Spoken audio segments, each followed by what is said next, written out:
All right. Trade deadline coming up, and today Hmm. is the 14th of October. The trade deadline is almost exactly, Coach, 2 weeks away. And I did a video this week that got tons of traction. I'm like 30 or 40,000 views on the player that I believe is the ideal player to get the 49ers over the top. And Okay. I'm saying it's Jeremy Chinn of the Panthers. Um, I'm reading a report today. The Panthers say that Terrace Marshall, the wide receiver, Dante Jackson, the corner, and Jeremy Chinn are all on the trade block. No word on Brian Burns or J.C. Horn, two guys who would really fetch quite a bit. But the Panthers are in a rebuild. They're looking to the future, and they've got some players there that they're willing to move. I mean, I Chin to me makes the most sense. Why? Because he's a great athlete. He's a former Defensive Rookie of the Year runner-up. The guy is, he's one of the most versatile defenders in the NFL. He can play linebacker. He can play safety. He can play nickel corner. And under Steve Wilkes, he had a real role there. Now with Hmm. Avero's 3-4 scheme, it seems like they don't know how to utilize him. He's not playing very much. They're saying his price tag is a fourth and a sixth to get Jeremy Chinn. And I just look at him, Coach, as a guy that if you do get Kansas City, you have to deal with Kelsey. This guy is Hmm. the Kelsey neutralizer, in my opinion. And then from the Niner perspective, who do you got to beat to get to the Super Bowl? It's probably the Eagles. Eagles are supposedly hot to trot on this guy. They've lost Avonte Maddox. They lost C.J. Gardner Johnson. Um, they need a nickelback bad, and Chin is a damn good one.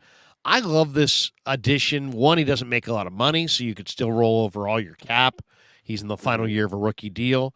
Two, I just think he's being, I think Steve Wilkes does know how to utilize this player, and he's not a scheme fit where he's at right now. Hmm. Three, I think this guy's an impact athlete.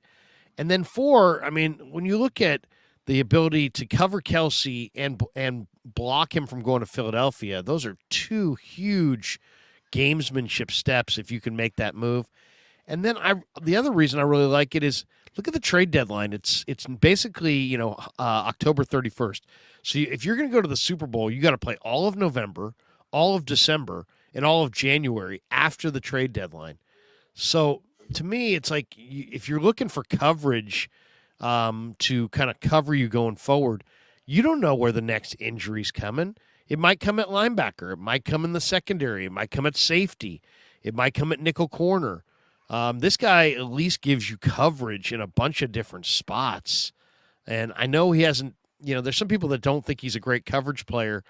I Yeah. think Jeremy Chinn, I mean, 41.5-inch vertical, sub 4.540. I love this guy coming out in the draft out of the Saluki program, and I just think he's Hmm. big time. I would go offer, even though they're saying he's going to fetch a fourth and a sixth, I would jump the line and say, here's my third, or here's a second, even. If I could get like maybe Dante Jackson back as well.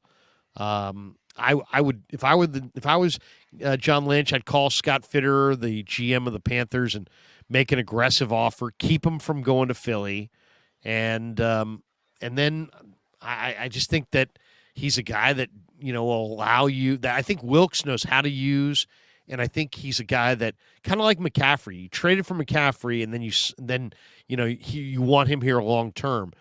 If you trade for a guy like Chin, I could see him being a 49er long term. I mean, sign him up, get him in your defense, utilize him as a nickelback. I think he's a big, physical, fast nickelback. I think that's the route I would go. I mean, if you told me I could get Sertan, um, I would definitely prioritize getting Sertan. I just, Hmm. at the end of the day, I don't believe that Sertan's going to move. I just don't. And like He's too Brian much of an Burns, asset. yeah, and Brian Burns is awesome.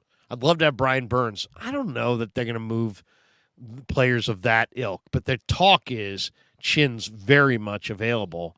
And when I Hmm. read all the stories coming out of Carolina this week about it, I was like, oh, wow, they're going to move Hmm. this guy. So, if I'm Lynch, to me, he outdueled Les Snead for CMC last year, and it made a huge impact. I would try to outduel Howie Roseman for Jeremy Chinn. What do you think of Chinn? And then if you don't like Chinn, who do you want to prioritize, or what would you prioritize going into this trade deadline, or would you just sit it out? Well, I like the homework that you've done on Jeremy Chin. I kind of feel like we already have that skill set in the building. It's a little bit of a redundant skill set. A guy that can get down in the box, bang around, be good from short coverage. Jeremy Chin struggles a little bit in pass coverage, so being able to put him in pass coverage, I'm not saying that he wouldn't do a good job with us and what we would try to utilize him for, but having a guy that struggles in pass coverage and then specifically getting him to cover one of the best tight ends in the league is kind of like the perfect storm, if you will, right? So for me, I wouldn't really be hot to get Jeremy Chin because I feel as though that again, I like that you are warming up to my area of business where I'm saying that we shouldn't swing for the fences for guys. We need to get guys that can come in and be starters, right? Instead of getting like high price guys like a guy like Pat Surtain or Brian Burns. Like I feel like that's not what we need, right? I feel like that would be a little bit redundant. That would be kind of overkill, if you will. But if you're going for a guy like Jeremy Chin, right, where he's 6'3", 220, second round guy, there's another guy there that I think could be advantageous for us in Troy Hill, who's there to play that plays corner for them. And he could be somebody who I would know that would come in a little bit cheaper than Jeremy Chin. There wouldn't be have to be a lot of bandwidth to get him on to really get a deal done to get Troy Hill here. And that would also be more of my next point. If I don't believe that we're in a position where we need to be trading for starters. I feel like we could trade for guys that could come in and be a package guy or a backup to losing a starter, right? Like I feel like a Troy Hill would also be good more than a Jeremy Chin because all right, Troy Hill can play your nickel, but what if Demo goes down? You can't put Jeremy Chin out there, right? You'd be able to put Troy Hill out there in a pinch. You see what I'm saying? And that will go to my next guy who I really think that we should give a look at is Kelvin Beachum out of Arizona.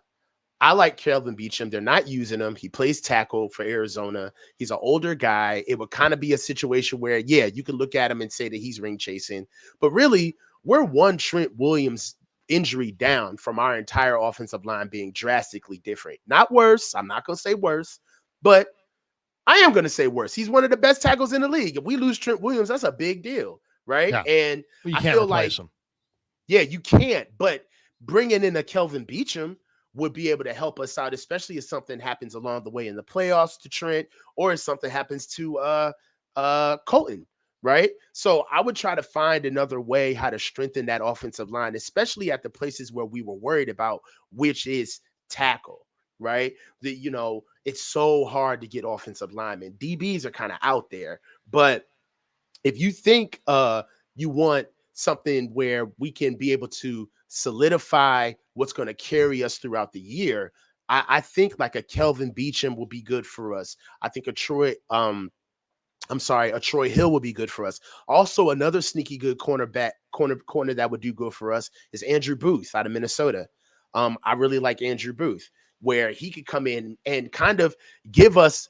He could be a slot. I mean, not a slot guy, but he could be an outside corner for us, and he could play down on the inside. So, and again, well, Jeremy Chin could do this as well, but Andrew Booth and Troy Hill will also be good additions to our special teams. So those are kind of my guys that I think would be good guys for us to kind of go after. And again, going with my mode of I like the Randy Gregory signing, not because he's going to get tons of sacks for us, but I feel like we still kept our money together. I don't want to we still got to pay Brock. We still got to pay Brandon. Like, I don't want to get into the point where we're doing all of these extensions to some of our older stars, and we're kind of like stuck with the bag where we either got to pay these guys or we're in cap hell dealing with dead money, right? So that's what's the awesome part about winning the Super Bowl is like as soon as we win, everybody's going to be thinking about, well, what's next? What do we do next? And I would love for us to win a Super Bowl and still feel great and say, and we didn't cook the books, and we're good. So those are my three guys. My number one guy, I would love to get Kelvin Beachum though.